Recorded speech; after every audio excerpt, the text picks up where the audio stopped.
O cerco a Waco começou no início de 1993, quando uma incursão do governo em um complexo em Axtell, no Texas, levou a um impasse de 51 dias entre agentes federais e membros de uma seita cristã milenar, chamada Ramo Davidianos. O cerco terminou dramaticamente em 19 de abril de 1993, quando incêndios consumiram o complexo, deixando cerca de 75 pessoas mortas, incluindo 25 crianças. Em 28 de fevereiro de 1993, cerca de 80 agentes invadiram um complexo religioso em Mount Carmel, perto de Waco, no Texas, depois de receberem relatos de que o Ramo Davidianos e seu líder, David Koresh, estavam violando os regulamentos federais de armas de fogo. Depois que 4 agentes da ATF e 6 davidianos foram mortos no tiroteio que se seguiu, um cessar-fogo foi combinado e quase 900 policiais cercaram o complexo, incluindo negociadores de reféns e equipes de resgate do FBI. Os repórteres logo chegaram ao local também, e o cerco de 51 dias que se seguiu seria exibido nas telas de TV e nas manchetes dos jornais de todo o mundo.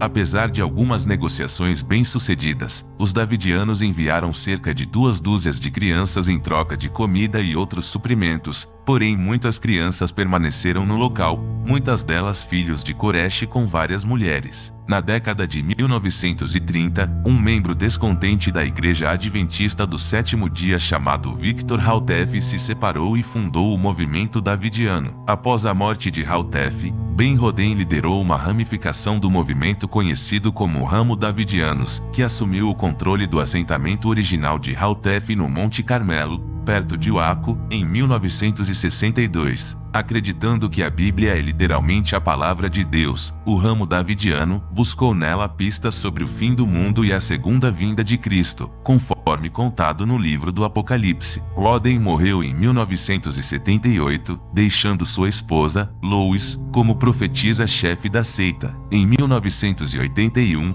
um convertido de 22 anos chamado Vernon Wayne Howell chegou ao Monte Carmelo. Ele se envolveu com Lois Roden e, após sua morte, entrou em conflito com seu filho, George, pelo controle. Em um tiroteio no final de 1987, George Roden foi baleado na cabeça e no peito, e Howell e 7 seguidores foram a julgamento por tentativa de homicídio.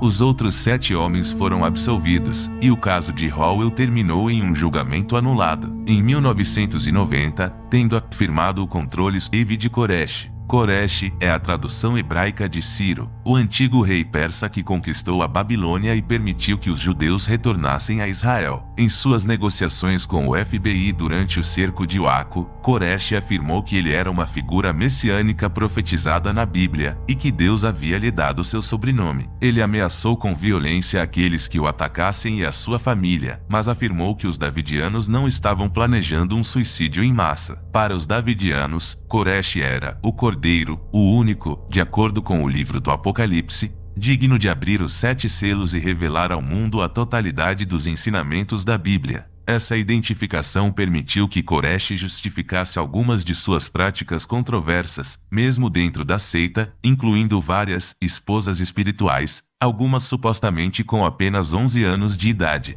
Com o passar do tempo, os negociadores e a equipe de resgate de reféns, que cuidou de todas as manobras táticas, discordavam sobre como lidar com o cerco. A última equipe, frustrada pelo ritmo lento das negociações, empregou táticas agressivas, como tocar música ensurdecedora ou esmagar os carros dos davidianos, atrapalhando os esforços de negociação muitas vezes delicados. Em meados de abril, depois que estudiosos religiosos chegaram a Koresh, por meio de uma discussão de rádio sobre os ensinamentos do Apocalipse, Koresh enviou uma mensagem por meio de seu advogado anunciando que havia recebido uma palavra de Deus e estava escrevendo sua mensagem nos 7 selos. Ele sairia com seus seguidores quando terminasse.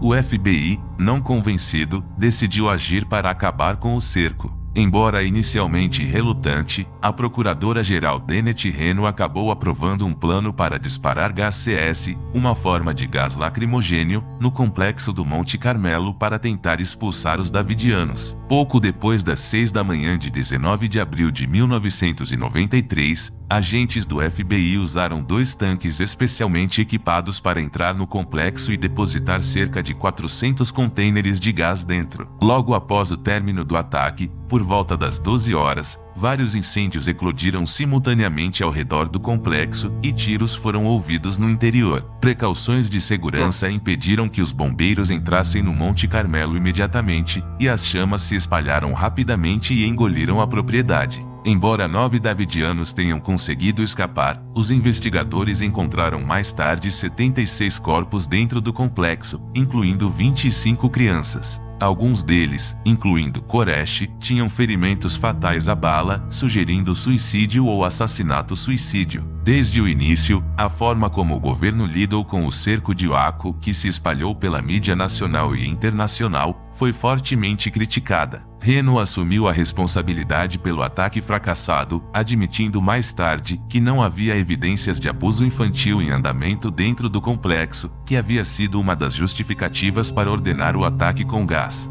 Embora o governo tenha mantido por muito tempo que suas ações não desempenharam nenhum papel no início dos incêndios no complexo de Waco, em 1999 foi revelado que parte do gás usado pelo FBI era inflamável sob certas condições. Reno posteriormente nomeou o advogado e ex-senador John Danforth para liderar uma investigação sobre o fim do cerco. Em 2000, ele concluiu que os agentes do governo não iniciaram os incêndios ou atiraram no complexo. Apesar dessa conclusão persistiu o ressentimento sobre a forma como o governo lidou com a situação, o que parcialmente alimentou o crescimento das milícias domésticas nos Estados Unidos.